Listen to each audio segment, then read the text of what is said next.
Patrick Mahomes knows where the talent is in the NFL. It's in his division, among other places. Chargers quarterback Justin Herbert said Herbert is a special talent. He throws passes I don't think anyone else can throw in this league, including me. And, he's right. We had been wowed by Herbert his first two seasons. Something's fallen off this year, Chris, and the explanation could be as simple as he took a pretty significant shot week 2 to the ribs, and he's been dealing with it ever since, and it's never fully healed, and that's affected his game. That would not surprise me, because Herbert seems like the type of guy on the scale of Ben Roethlisberger, put an ice pack on every joint on my body, to Matthew Stafford. Yeah, Herbert's more like that. I'm with you.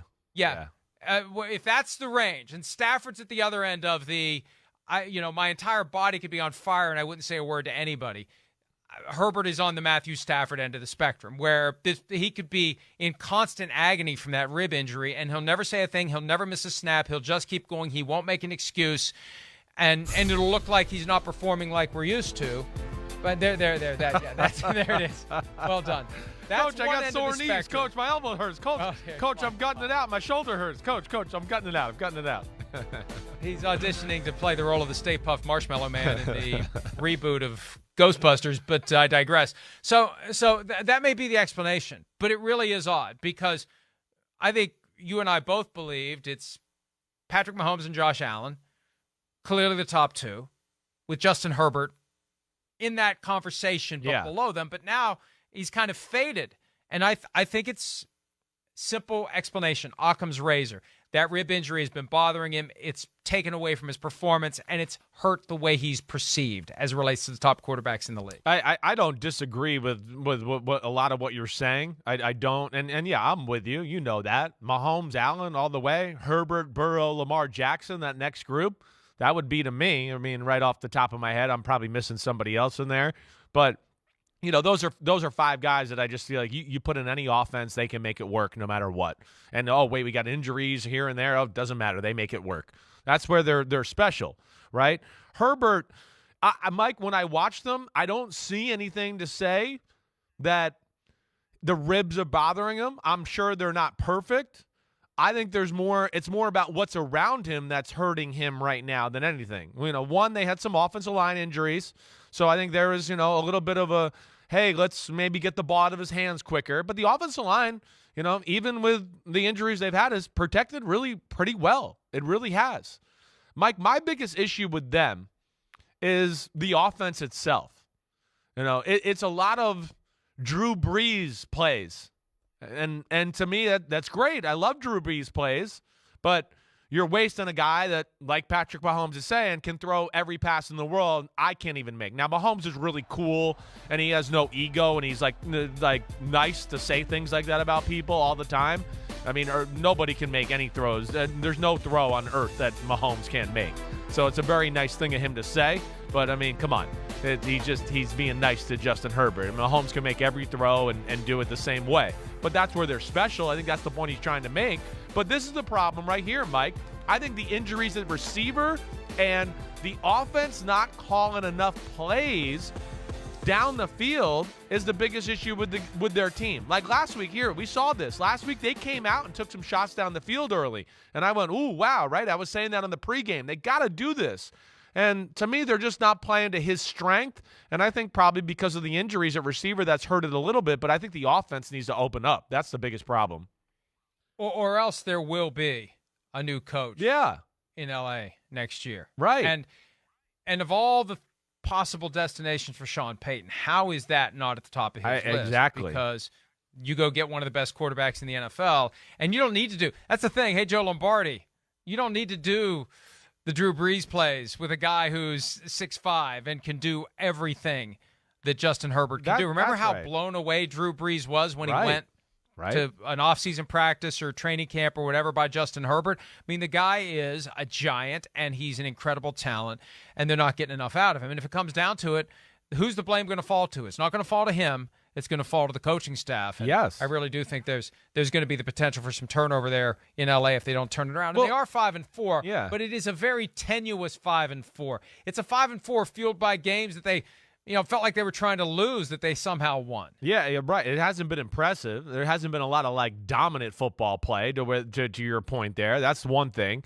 But, you're saying it right. And even with Sean Payton, even with Drew Brees, right? Hey, I like the Drew Brees, that offense. I like Joe Lombardi. He's got answers to a lot of stuff. But, even with that, and a guy like Drew Brees, we knew, like, in his prime, even at the end, he came up. Sean Payton always had a handful of ways to go, wait, you're all over my intermediate short passing game. Here's a play to screw you over.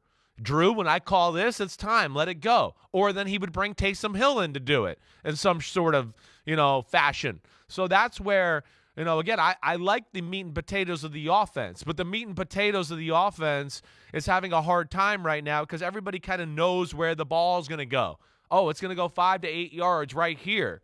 And, because of that, that stuff it's covered a lot right now. And they got to get people to back off just to be kind of elementary about the conversation and make teams, Mike, like we always talk about, defend the whole field. And right now with the Chargers, you don't really have to defend the run and you don't really have to defend 20-plus yards down the field, and that makes things easy on defenses when they play Justin Herbert.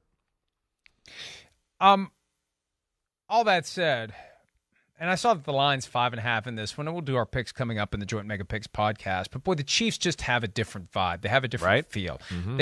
They've got the coaching that takes full advantage of the skills and abilities of Patrick Mahomes. There's no lingering injury issue with Mahomes like we saw 2 years ago with that toe that just kept getting worse and worse and worse. The only issues are he's got a couple of injured receivers. But even then, as long as you got Travis Kelce and a few other guys, you'll be fine. But Juju Smith-Schuster has that concussion. I'd be very surprised if he plays this week. But again, every concussion's different. Every player's different. Marquez Valdez-Scantling was out of practice on Wednesday with an illness too. But it's just this revolving door of guys. It's amazing how many players they have who are happy with whatever role they get. You never hear any grumbling. Even last year when Tyreek Hill was grumbling behind the scenes, he knows not to grumble out loud because nobody's grumbling out loud. They all accept the fact that they're part of this broader machine. They get their chance when their chance comes, and they're not going to complain about it. They're just going to wait for it. And that's the best way to have it. Yeah, I think back to the days when you would have Randy Moss and Chris Carter berating Dante Culpepper for not throwing him the football. Like, you just got to let your quarterback make the decisions about who's open and distribute the football. And if you're not getting your number called, don't complain about it. And the Chiefs have found that sweet spot where they have all these guys who can get it done, and there isn't a single one who seems to be upset about the fact that he's not getting the ball all the time. Yeah, no, you're right. It's amazing. One, it's Andy Reid. He's amazing. He's set a culture there that's guys are always happy to be there. They work hard, they practice hard, but he doesn't micromanage them and their lives and everything. And it's not always, just nailing the hammer down about, everything in the world. So where, I think it's enjoyable for them to come to work. There's a respect there between coaches and players of, we're going to work hard and take the coaching and then we'll do that. And the coaches won't, maybe be as dictator-ish as they are in some teams, or lack of a better way to say it. I hope I'm explaining that the right way. But there's just think about Kadarius Tony. I mean, here we are. No Juju Smith-Schuster. Okay, well, maybe that's going to force them to use Kadarius Tony more. They protect their assets of their team. They know passing game's important. They always got tons of receivers and depth there to kind of help them out that way. But, to the environment you're talking about, too, he's with the Giants. The Giants are old school and by the book, and you got to do everything this way because we're the Giants, and that's how we do it. And that's good, right? It's like we talk about with the New England way. That fits some players, but there's players like Kadarius Tony who are a little more renegade-ish and, maybe not as perfect with all the little details in life. And Kansas City's like, don't worry, come here. We'll help you fine-tune those details, and you'll like it, and it won't be, old school stuffy environment, for lack of a better way to say it. And I think that's Mahomes and Andy Reid who have really done a great job of creating that there. Yeah, Travis Kelce's line, I don't understand how Kadarius Tony got away from the Giants. And, because he's a special talent. I mean, he's a guy that a lot of teams wanted to get, and he's going to be able to flourish and blossom, and it's happening faster than I think they expected in Kansas City. And what does it tell you when you consider everything you just said about the environment in Kansas City, that it got so bad they just kind of threw their hands in the air with Tyreek Hill? The team that that will go out of its way to accommodate all personalities and find a way to make it all work, that they just said, we can't do this anymore with Tyreek. We just got to move on. That tells you that.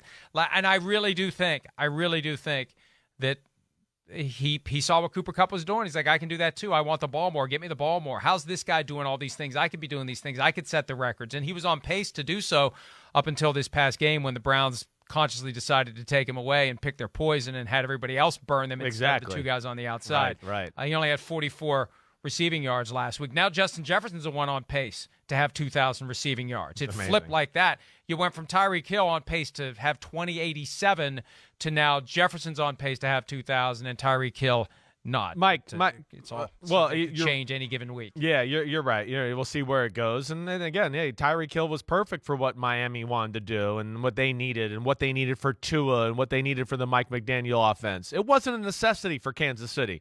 I mean, as we can see, the guy playing quarterback can still throw 50-yard lasers down the field as good as anybody. It doesn't matter who the hell's there. He's amazing right now. He's the MVP of football after Josh Allen the last few weeks. Right now, Patrick Mahomes is the best. Is the MVP. That would be my pick if we had a vote today. And, Mike, I want to piggyback off of something you said, that there's a little bit of a different vibe in Kansas City. I agree with you. First off, I mean, Kansas City, they're viewed as this finesse team, but it's I don't know, it's finesse with some physicality. You see what they did against the Titans in the second half last week or 2 weeks ago. That was impressive, their defense.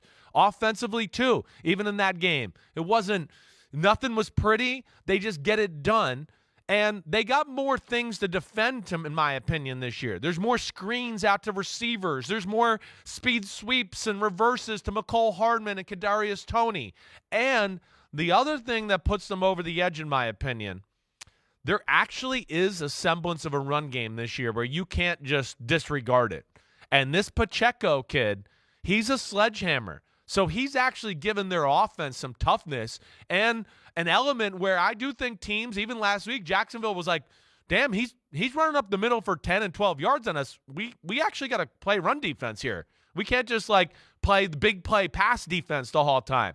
And that's where they're a little different. And, yeah, Kansas City seems like they got a mojo going about them right now that is, we always know it's special, but it seems a little extra special to me.